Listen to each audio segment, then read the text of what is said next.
جب سے بارشیں ہو رہی ہیں اور کراچی کے حالات دیکھ کر میں تو سمجھتا ہوں کہ انسان جو ہے خون کے آنسو جی دل جو ہے روتا ہے۔ دنیا کے مقابلے میں پاکستان نے لاک ڈاؤن کو اتنا سختی سے امپلیمنٹ نہیں کیا جتنا کہ باقی دنیا نے کیا۔ جی جی لوگ جو ہے وہ شروع میں تو بڑے گھبرائے ہوئے تھے، لیکن اس کے بعد آہستہ آہستہ وہ کھلنا شروع ہو گیا اور پھر کچھ لوگوں نے اسے تسلیم کیا، کچھ نے تسلیم بھی نہیں کیا۔ جب بارشیں ہوتی ہیں، کبھی شہباز شریف صاحب بڑے بوٹ پہن کے سڑکوں پہ نکلے ہوئے ہیں، جی اب ہم نے دیکھا مراد علی شاہ صاحب بڑے بوٹ پہن کے برساتی نکلے ہوئے پہن ہیں۔ کے وہ کراچی کے حالات اس قسم کے تھے کہ آپ نے سڑکوں کو دیکھا، اس طرح لگ رہا تھا نہریں بنی ہوئی، بالکل کنٹینر جو ہیں وہاں پر بہہ رہے ہیں، اور جگہ جگہ آپ دیکھیں گاڑیاں بہہ گئی کہ کون سا سسٹم، کیا سسٹم اس ملک کے اندر چلائے، اور اس میں تمام جماعتوں کو اکٹھے بیٹھنا چاہیے۔ میں سمجھتا ہوں کہ ان کو بٹھائیں کہ وقت اگر ہاتھ سے نکل گیا اور اس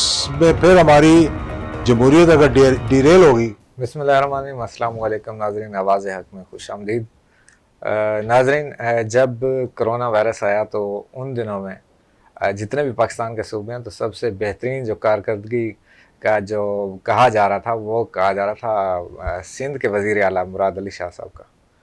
تو ابھی جو ہے صورتحال یہ ہے کہ پچھلے کچھ دنوں سے وہاں پر طوفانی بارشوں کی وجہ سے تقریباً مجموعی طور پر تقریباً 49 کے قریب جو ہیں افراد جاں بحق ہو چکے ہیں، اور ٹوٹل جو پاکستان میں میرے خیال میں ہوئے ہیں تو کہا جا رہا ہے کہ 80 کے قریب۔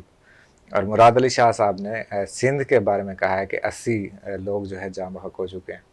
وہاں کی سڑکوں پر پانی نظر آ رہا ہے، اور سعید غنی کو بھی اس کا تنقید کا نشانہ بنایا جا رہا ہے۔ وہاں کے جو لوگ ہیں، وہاں کے جو مقامی شہری ہیں، وہ کہتے ہیں کہ یہ صاف سڑکیں دکھا دیتے ہیں ویڈیو میں، اور کہا جا رہا ہے کہ یہ بالکل پانی صاف ہو چکا ہے، سڑکیں جو ہیں وہ صاف ہیں، حالانکہ وہاں پر گھروں میں بھی لوگوں کے پانی داخل ہو چکا ہے۔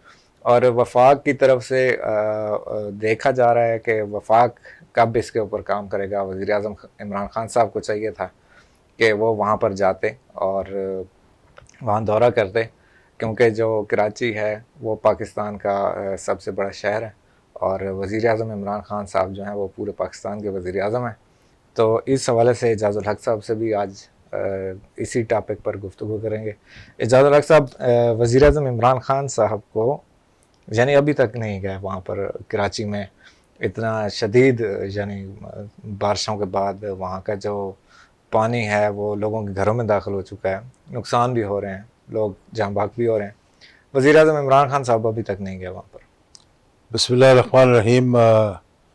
دیکھیں پچھلے چند دنوں سے، یعنی ایک ہفتہ ہی ہو گیا تقریباً، جب سے بارشیں ہو رہی ہیں اور کراچی کے حالات دیکھ کر میں تو سمجھتا ہوں کہ انسان جو ہے خون کے آنسو جی دل جو ہے روتا ہے کہ کیا اس ملک کی تقدیر کے 22 کروڑ عوام کا ملک ہے یہ، اور ایک نیوکلیئر ملک ہے اور ایک ترقی یافتہ ملک ہے، یعنی کہ ہم کہہ سکتے ہیں کہ ترقی یافتہ ملک ہے، لیکن آپ نے ابھی بات کی کرونا کی بھی، اور آپ نے کریڈٹ دیا سندھ کی حکومت کو۔ کرونا اللہ کے فضل و کرم سے اور کچھ حکومتی کارکردگی بھی میں کہوں گا اس میں شامل تھی کہ انہوں نے کوئی اسمارٹ لاک ڈاؤن، کوئی اسپیشل لاک ڈاؤن، کوئی اس قسم کے طریقے نکال کے تو کچھ نہ کچھ محدود کر لیا اس کو، اور دنیا کے مقابلے میں پاکستان نے لاک ڈاؤن کو اتنا سختی سے امپلیمنٹ نہیں کیا جتنا کہ باقی دنیا نے کیا۔ جی جی لوگ جو ہے وہ شروع میں تو بڑے گھبرائے ہوئے تھے، لیکن اس کے بعد آہستہ آہستہ وہ کھلنا شروع ہو گیا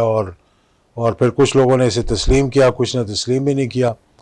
لیکن وجہ اس کی یہ رہی ہے کہ پاکستان میں یہ کافی دفعہ یہ بات کر بھی چکا ہوں کہ ہمارے ہاں کچھ اتنی امیونٹیز نہ ہونے کی وجہ سے، صاف پانی نہ ہونے کی وجہ سے، گندگی کا معاملات کی وجہ سے، کچھ مٹی اور گھٹے کی وجہ سے جو ہے ہمارے لوگوں کو وہ ساری چیزیں برداشت کرنی پڑتی ہیں، خاص طور پہ رورل ایریاز کے اندر۔ جی جی اور اس کا نتیجہ کیا نکلتا ہے کہ تو یہ کہ آپ بیمار زیادہ ہوتے ہیں، دوسرا یہ کہ آپ کی امیونٹی جو ہے وہ ڈیولپ ہو جاتی ہے۔ بالکل تو پاکستان کے لوگوں کی امیونٹی جو ہے وہ باقی دنیا سے کچھ زیادہ ہے، مختلف ہے، اور اگر دیکھا جائے تو غربت بھی پاکستان میں ہندوستان سے کم ہے۔ جی ہندوستان کے لوگ بڑے کمزور ہیں، لاغر ہیں، کئی علاقوں میں وہاں پر آپ نے دیکھا ہوگا کہ کھانا ان کی ڈائٹ جو ہے پراپر نہیں ہے، لیکن پاکستان میں الحمدللہ ایسا مسئلہ نہیں تھا، تو یہ وجہ تھی کہ کرونا جو ہے وہ کافی حد تک کنٹرول ہو گیا. لیکن انفارچونیٹلی میں کہوں گا کہ اس دوران جو حکومت اور سندھ کی حکومت کے درمیان اور مرکز کی حکومت کے درمیان جو کشمکش رہی، جو بیان بازی رہی، وہ ایک بہت ہی میں سمجھتا ہوں کہ نازیبا کہہ لیں اس کو، کہ جمہوریت کے اندر اور خاص طور پر ایک ڈیموکریٹک ممالک کے اندر جہاں پہ الیکٹڈ گورنمنٹس ہوں، وہاں پہ یہ مسئلے ضرور ہوتے ہیں کہ آپ کی مخالف حکومت وہاں بیٹھی ہوئی ہے تو پوائنٹ سکورنگ کرنی، یعنی ہر چیز میں پوائنٹ سکورنگ کرنی انہوں نے، اور اس میں بھی پوائنٹ سکورنگ کی. پھر ہم دیکھتے آ رہے ہیں یہ بڑے عرصے سے کہ جب بارشیں ہوتی ہیں، کبھی شہباز شریف صاحب بڑے بوٹ پہن کے سڑکوں پہ نکلے ہوئے ہیں، اب ہم نے دیکھا مراد علی شاہ صاحب بڑے بوٹ پہن کے نکلے ہوئے ہیں، اور ایک ہفتے 10 دن بعد آپ نے کہا کتنی 80 کے قریب ڈیتھس ہو گئی ہیں، لوگوں کے گھروں میں پانی چلا گیا. وہ کھڑے ہو کر کہہ رہے ہیں جناب کہ امیر اور غریب میں کوئی فرق نہیں ہے. امیر اور غریب میں تو بہت فرق ہے، غریبوں کے مکان ڈوب گئے، امیروں کے لان ڈوب گئے، یعنی اتنا فرق ہے.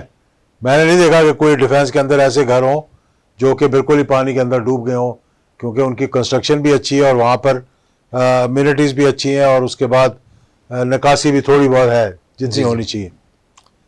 یہی آپ کمپیئر کریں جب پرائیویٹ سوسائٹیز کے ساتھ، تو وہاں آپ نے دیکھا کہ کوئی پانی نہیں کھڑا ہوا، ڈیولپمنٹ اچھی تھی.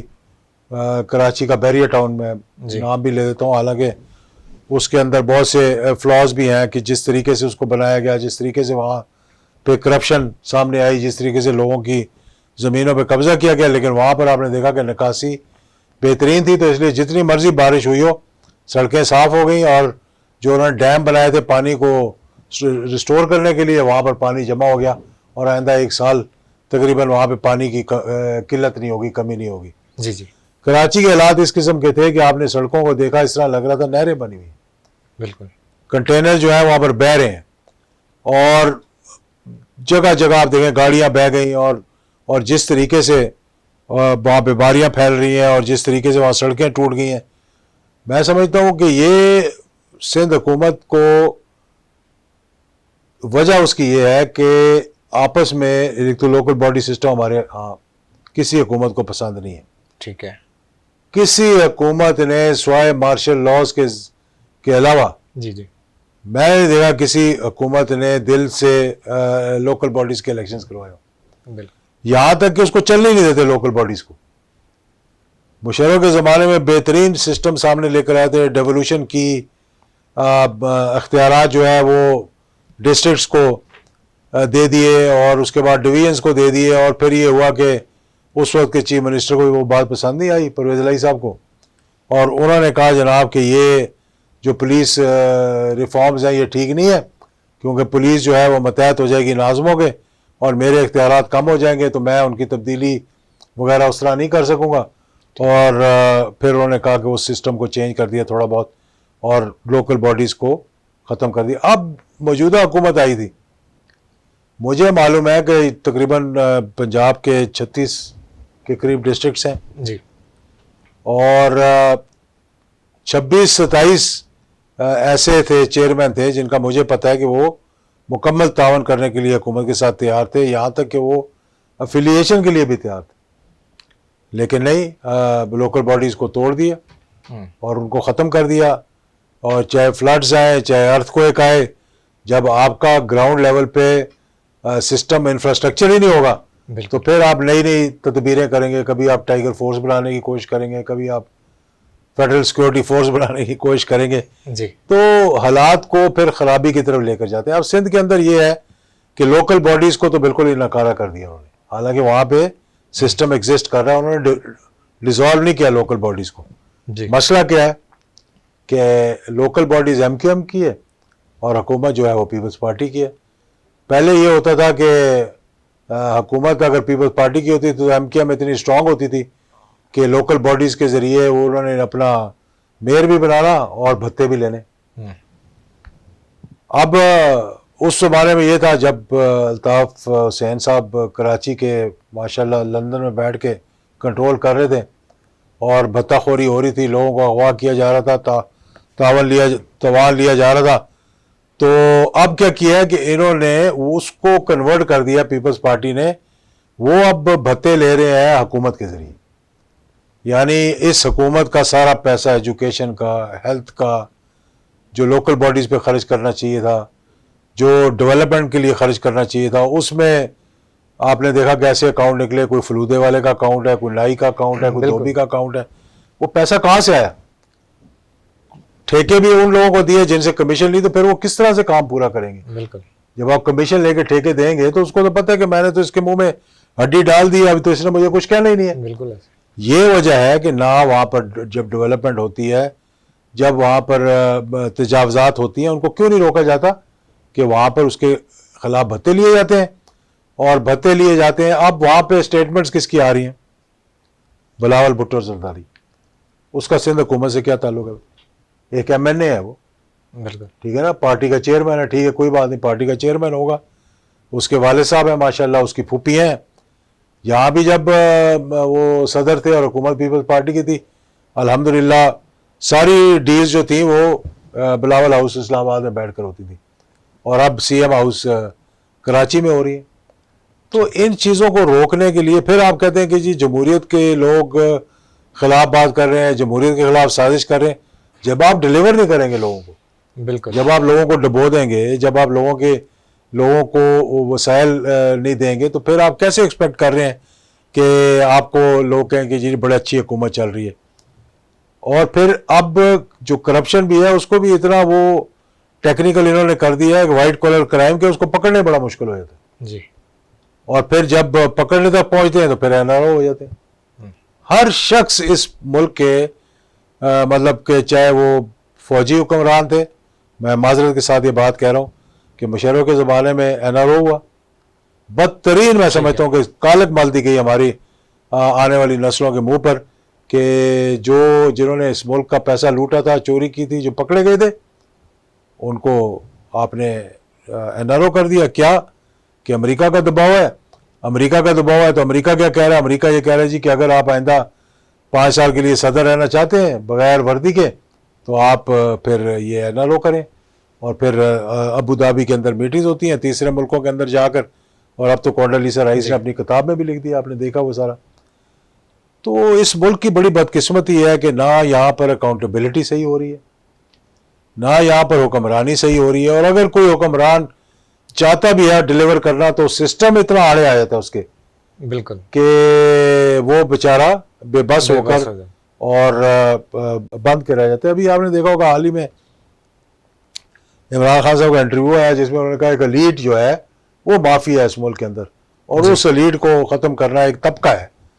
لیکن پھر عمران خان صاحب کو یہی پتہ ہے کہ اس طبقے کے بغیر نہ آپ حکومت میں آ سکتے ہیں، نہ آپ اس طبقے کے بغیر الیکشن لڑ سکتے ہیں. انہی چوروں کو ایک جماعت سے اٹھا کے دوسری جماعت میں، دوسری جماعت سے تیسری جماعت میں، بالکل، تو مافیا کیسے ختم ہوگا پھر؟ بالکل.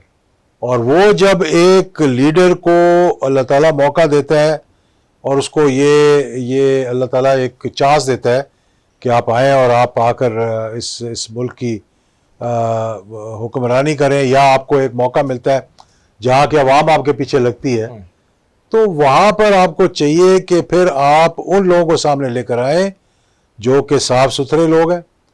اب کیا ہے مطلب وعدے کیے گئے اور کیا سامنے آیا؟ آپ بتائیں مجھے. بالکل.